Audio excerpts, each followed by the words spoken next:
Right, just thinking of themes about self-love and grounding in our centre at this time of great turbulence, it seems, and possible psychological and spiritual warfare, which will be interpreted by anyone watching differently.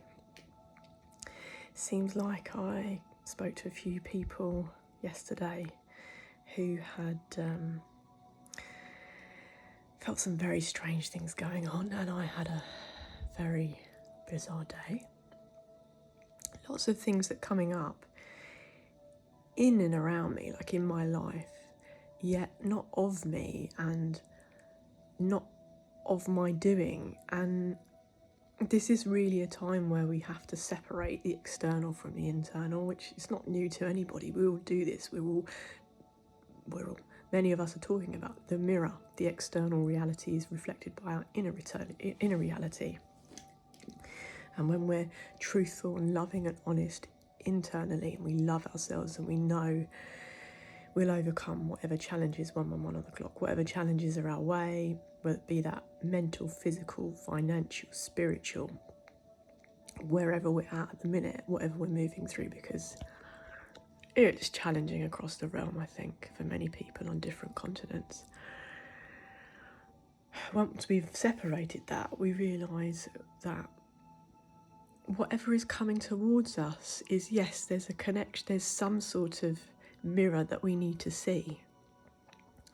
But if there's behaviour that just doesn't sit right with us, or the intuition, we get this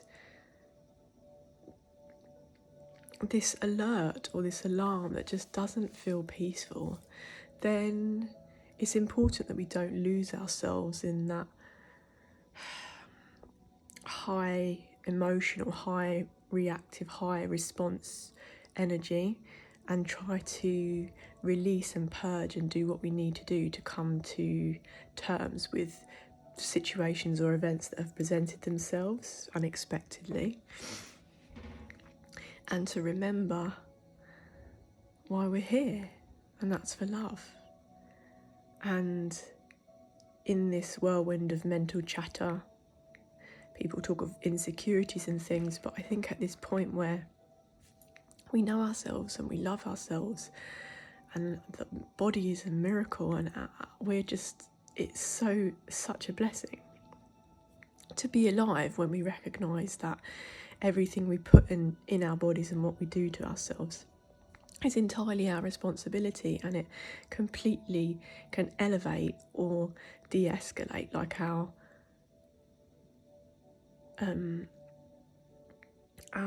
lived experience. And I guess it's really just a message about not losing ourselves in the vortex right now, because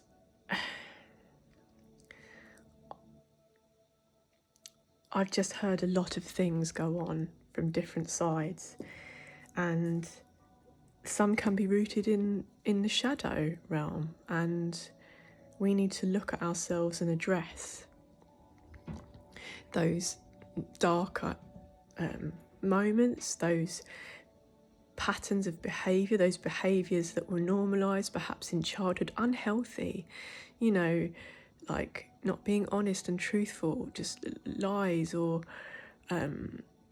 blaming somebody else for our actions, and then they have a ripple effect, and there is the law of cause and effect, action, consequence, and karma is never a punishment, it's just the energy that's served. And there's people, some things have come up on my feed about do this and you do not suffer the consequences of karma, or do this and there is no karma. I mean, in my reality, duality exists and karma does exist, because it's the energy you put out, you receive. So I haven't yet explored any of these other things that are coming up, because I don't feel it in my heart, I don't feel it in my soul. My knowing is of something different. So I don't believe, especially with the soul work that I've done over past lives, that we get to escape or avoid stuff that we signed up to, which is uncomfortable sometimes, stuff that we, people that we come into contact with, connection with, behaviours that are reflected back to us so that we can recognise how much more we deserve, or how much we deserve, or how our self-worth is not reflected by the actions of others. Our self-worth helps us to maintain boundaries. Sorry, there's loads of stuff going on. Our self-worth helps us to maintain boundaries so that we can remain in our love of self, our beauty, our divinity, our cellular regeneration that's going on now. And if we feed our bodies goodness, we're getting rewarded with beautiful things. And when we work on our karmic contracts, and we work on our connections, and we open ourselves up to being vulnerable and being truthful, we get rewarded with miracles. And I'm really at a point, many of us, I just can't take anything for granted. I'm so, despite having a real like truck into me yesterday, emotionally, of this wave of emotions, reacting to something that is blurred in a reality that I have no physical connection to. I have to just accept and let the events unfold and know that I'm being looked after. There's eyes in the unseen realm. When we do good, we do have protectors. We don't necessarily, I don't believe, even in the shamanic work we need to call in protection, because ultimately our default is we are love. That's the number one protection, love. If we really, really know what love is, and that can only come from true self-love, love of every little niggle and nook and cranny and I was going to say fanny and wobble and grey hair and wrinkle and all of this. We love ourselves hard right now. Like, I think some people laugh at me when I get a bit passionate and emotive about things. It's just, I don't want us to give up on everything that comes from living, some people call righteous, and they say, oh, you're so perfect. That's never the goal. But wanting to be good to ourselves and be good to others, and to put good things in the body, and to be mindful, why is that a bad thing? When we've studied, especially when we've studied and observed energy consistently, I guess now for me is, a good 6-7 years. It will be probably a 7-year cycle at some point, which a lot of the 7-year cycles are ending now. But yeah, I feel like self-love and mental health right now. Please, let's balance in our call. Let's balance in our love. Let's know that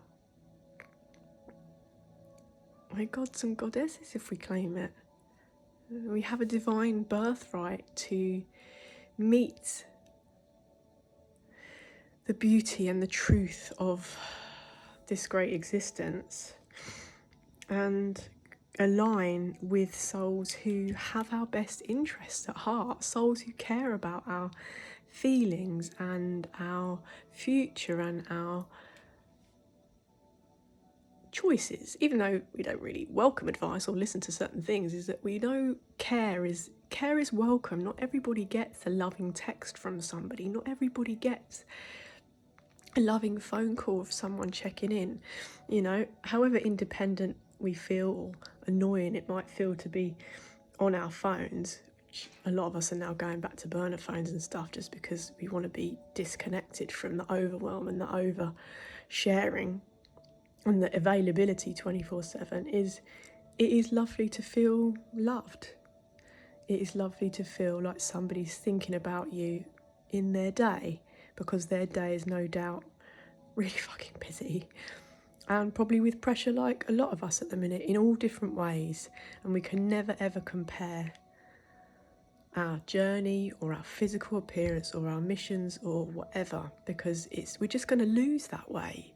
There's no one else to be in this with other than ourselves, and then the highest version of ourselves will, I trust, align with the good souls that we desire as mirrors, because we all need social connection. But it was a very, very, very heavy day for a lot of people, so I trust I'm going to go drum by the water, and I'm going to send love to the collective, and I'm going to pray that we find 3 things we love about ourselves, and we magnetize and we magnify those things, and then it just creates this pink love vibration in our aura, and we move through the rough